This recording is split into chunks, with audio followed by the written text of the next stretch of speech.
ഖദീജ വായിച്ചപ്പോൾ എനിക്ക് തോന്നിയതേ, ഉം.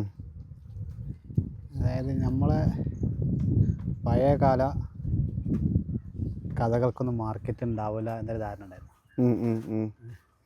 പുതിയ ഇപ്പോൾ ഈ റാം കെയർ ഓഫ് ആനന്ദി പോലെയുള്ള പുതിയ സിനിമാറ്റിക് നോവലുകളൊക്കെ കേൾക്കുക, അതിജീവിക്കുക, അല്ല അതിനാണ് വായനക്കാരുണ്ടാവുക എന്നൊരു ധാരണ ഉണ്ടായിരുന്നു. പക്ഷേ പുതിയ കാലഘട്ടത്തിലെ എഴുത്തുകാർ ആ പഴയ കാലഘട്ടത്തിൽ സ്വീകാര്യത ഉണ്ട്.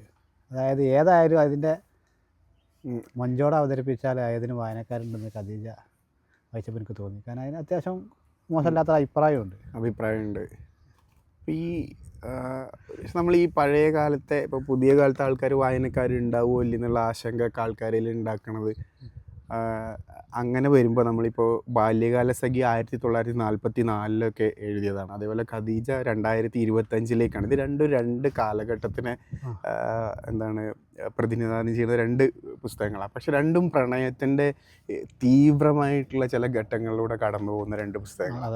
അപ്പോൾ ഇതിൽ എന്തുകൊണ്ട് ഇപ്പോൾ പുതിയ ആൾക്കാരോട് ചോദിച്ചു കഴിഞ്ഞാൽ, ഇപ്പം അതിനെ എന്താ പറയുക, സപ്പോർട്ട് ചെയ്യുന്ന ഒരാൾ എന്നുള്ള ആൾക്കും കൂടി ബാല്യകാല സഖിക്കായിരിക്കോ അതല്ല നമ്മുടെ ഖദീജക്കായിരിക്കോ കൂടുതൽ എന്താ പറയുക ഒരു ഇഷ്ടം ആൾക്കാർക്ക് തോന്നണത്? അത് പുതിയ തലമുറയ്ക്ക് സംബന്ധിച്ചിടത്തോളം ബാല്യകാല സഖിക്ക് തന്നെ ആകാനാണ് സാധ്യത. കാരണം ഖദീജ വായിച്ച് ഇഷ്ടപ്പെട്ടവർക്ക് ബാല്യകാല സഖി ഭയങ്കരമായിട്ട് ഇഷ്ടപ്പെടും.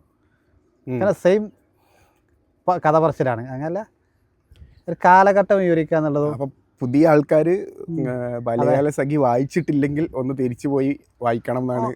തീർച്ചയായിട്ടും വായിക്കണം. കാരണം ഖദീജ അത്രയും ആഘോഷിക്കപ്പെട്ടിട്ടുണ്ട് പുതിയ തലമുറക്കിടയിൽ. അതേപോലെ തന്നെ ഇപ്പം നമ്മളെ ഫെമിനിച്ചി ഫാത്തിമ എന്ന് പറഞ്ഞൊരു സിനിമ ഇറങ്ങിയത് കണ്ടിട്ടുണ്ടാവും.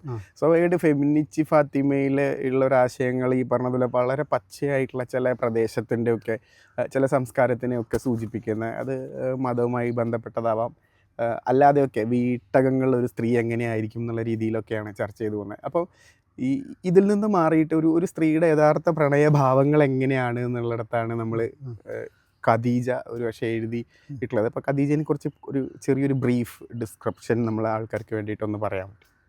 എനിക്ക് തോന്നുന്നത് ഖദീജ ഫെമിനിസ്റ്റ് ഫാത്തിമ തന്നെ പറയാം.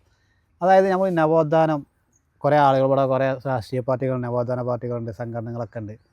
പക്ഷേ യഥാർത്ഥ നവോത്ഥാനം കൊണ്ടുവന്നത് നമ്മളെ ഈ മൊബൈൽ ഫോണാണ്. ഈ ഫെമിനിസ്റ്റ് ഫാത്തിമയിൽ കണ്ടില്ലേ, അതായത് ഗൂഗിൾ പേ ഉണ്ടോ എന്ന് ഫസ്റ്റ് ചോദിക്കുന്നുണ്ട്.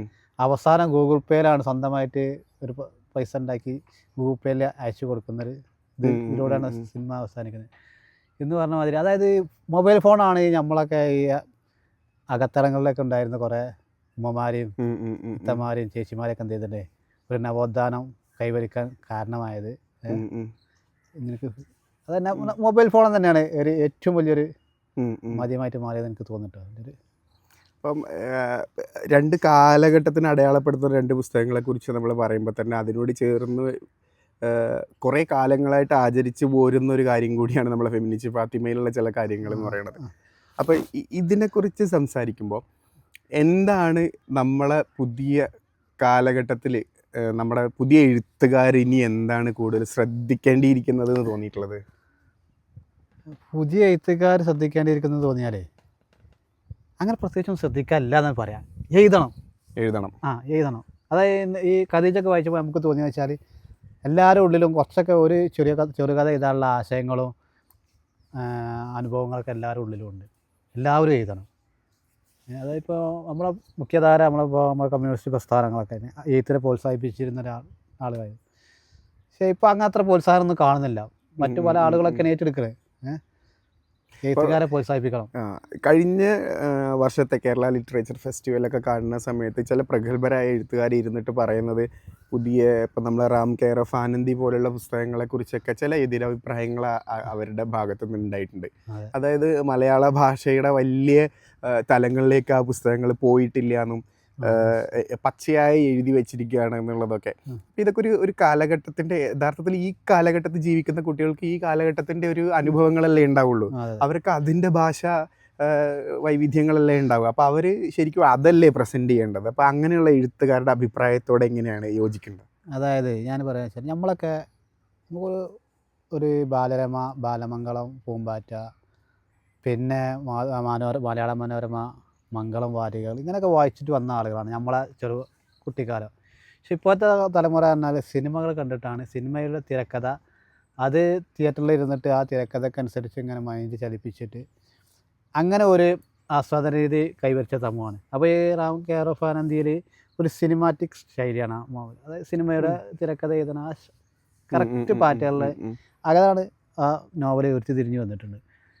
അത് തുടക്കമാണ്. അതായത് ആ പുസ്തകത്തെ നന്നായിട്ട് റീച്ച് കിട്ടി ഒരു ബ്ലോക്ക് ബസ്റ്റർ ആയിട്ടുണ്ട് ആ പുസ്തകം. അപ്പം ചിലവർ ആ വായിച്ചിട്ടുണ്ടോ എന്ന് ചോദിക്കുമ്പോൾ അത് മോശമാണല്ലോ വായിക്കാതിരിക്കുന്നത് എന്ന ധാരണ കൊണ്ട് വായിച്ച ആളുകളുണ്ട്, അല്ലെങ്കിൽ ഉള്ളടക്കെങ്കിലും അറിഞ്ഞിരിക്കുന്ന കുറേ ആളുകളുണ്ട്. അപ്പം അങ്ങനത്തെ ആളുകൾ ഒരു പുസ്തകത്തേക്കാണ് എത്തിക്കഴിഞ്ഞാൽ എന്തായാലും മറ്റു പുസ്തകങ്ങളിലേക്ക് പോയിക്കോളും. നല്ലൊരു തുടക്കമാണ്. എനിക്കൊണ്ട് നമ്മൾ ഇന്ന് നമ്മുടെ കൂട്ടുകാർക്കിടയിൽ സംസാരിച്ചപ്പോൾ തന്നെ നല്ല ഫയ്യാസ് ഒക്കെ പറഞ്ഞൊരു കാര്യം, റാം കെയർ ഓഫ് ആനന്ദി വായിച്ച സമയത്ത് ട്രെയിനിൽ നിന്ന് ഇറങ്ങി വരുന്ന സീനുകളൊക്കെ വളരെ പച്ചയായിട്ട് എങ്ങനെയാണോ നമ്മൾ സംസാരിക്കുന്നത് ആ ഒരു ഭാഷാ ശൈലിയിലാണ് എഴുതിയിട്ടുള്ളത് എന്നാണ് പറയണത്. അപ്പോൾ ഒരു പക്ഷേ യഥാർത്ഥത്തിൽ മലയാള ഭാഷയുടെ ചില കടുകട്ടിയായിട്ടുള്ള മുഖങ്ങളിൽ നിന്നും നമ്മളുടെ പുതിയ ആൾക്കാർ തിരിഞ്ഞു നടക്കുന്നത് കൊണ്ടായിരിക്കുമോ ചിലപ്പോൾ ഇവരിങ്ങനെ പറയണത്? അതായത് അത് കുറേ അതുണ്ട്. അതായത് ചില സാഹിത്യങ്ങൾ വളരെ കുറവാണ്. പദങ്ങളുടെ ഒരുപാട് കുറവുണ്ട്. പക്ഷെ അത് നല്ലതാണ്. പദങ്ങൾ പിന്നീടും കയറ്റാം. നമുക്ക് വായനക്കാരെയാണ് കയറ്റേണ്ടത്. വായനക്കാരെ എങ്ങനെയൊക്കെ ആ ബസ്സിൽ കയറ്റിയിട്ട് പിന്നീട് എന്ത് യാത്രക്കിടയിൽ അവർക്ക് സാഹിത്യം കൊടുത്തിട്ടുണ്ടെങ്കിൽ അവരത് ഉൾക്കൊള്ളും. ചില പുസ്തകങ്ങളൊന്നും നമ്മൾ പഴയ പുസ്തകങ്ങളൊന്നും വായിച്ചിട്ടുണ്ടെങ്കിൽ ഒരു ചെറിയൊരു ആശയം മനസ്സിലാക്കണമെങ്കിൽ 2 പേജ് വായിക്കേണ്ടി വരും. അത്രമാത്രം സാഹിത്യം ഉണ്ടാവും. ഇപ്പം സുഭാഷ് ചന്ദ്രൻ്റെ ഒക്കെ മനുഷ്യനൊരു ആമുഖം അല്ലെങ്കിൽ MTയുടെ 2-ാം ഊഴം ഒക്കെ പോലെയുള്ള പുസ്തകങ്ങൾ പെട്ടെന്നൊരു ഒട്ടും വായനയില്ലാത്ത ഒരാൾക്ക് അതിലേക്ക് അങ്ങോട്ട് എൻ്റർ ചെയ്യാൻ ബുദ്ധിമുട്ടുള്ളത് പോലെ അല്ലേ? സ്വാഭാവിക ബഷീറൊക്കെ എഴുതി വെച്ച നമ്മൾ വളരെ നമ്മളുടെ ആൾക്കാരുടെ ഇടയിൽ പോപ്പുലാരിറ്റി കിട്ടാൻ തന്നെ ഉള്ളത് കാരണം നമ്മളായിട്ട് അത്രയും അടുത്ത് നിൽക്കുന്നത് പോലെയുള്ള ഒരു റൈറ്റപ്പ് തന്നെയാണെന്നുള്ളത് നമുക്ക് എന്തായാലും പറയാം. അപ്പം എന്തായാലും പുതിയ വായനകൾ, പുതിയ എഴുത്തുകൾ ഉണ്ടാവട്ടെ, പുതിയ വായനക്കാരുണ്ടാവട്ടെ, പുതിയ എഴുത്തുകാർ വരട്ടെ, ധൈര്യമായിട്ട് എഴുതണം. അത്രയും നല്ല സപ്പോർട്ട് സമൂഹമാണ് ഇപ്പോൾ ഉള്ളത്. ഭയങ്കര സപ്പോർട്ടുള്ള ആളുകളാണ് പുതുതലമുറ. വായന 2 കൈ നീട്ടി സ്വീകരിക്കാൻ തയ്യാറായി നിൽക്കുന്ന ആളുകളാണ് പുതുതലമുറയിൽപ്പെട്ട യുവ ആളുകൾ. എല്ലാവരും എഴുതണം, എല്ലാവരും വായിക്കണം. അത് തന്നെയാണ്. അപ്പോൾ എന്തായാലും എല്ലാവരും എഴുതട്ടെ, എല്ലാവരും വായിക്കട്ടെ അല്ലേ? അപ്പോൾ നമുക്ക് ഇന്നത്തെ ഈ എപ്പിസോഡ് ഇവിടെ അവസാനിപ്പിക്കാം അല്ലേ? നമ്മളെ കേട്ടിരിക്കുന്ന എല്ലാവർക്കും ഹൃദയം നിറഞ്ഞ നന്ദി.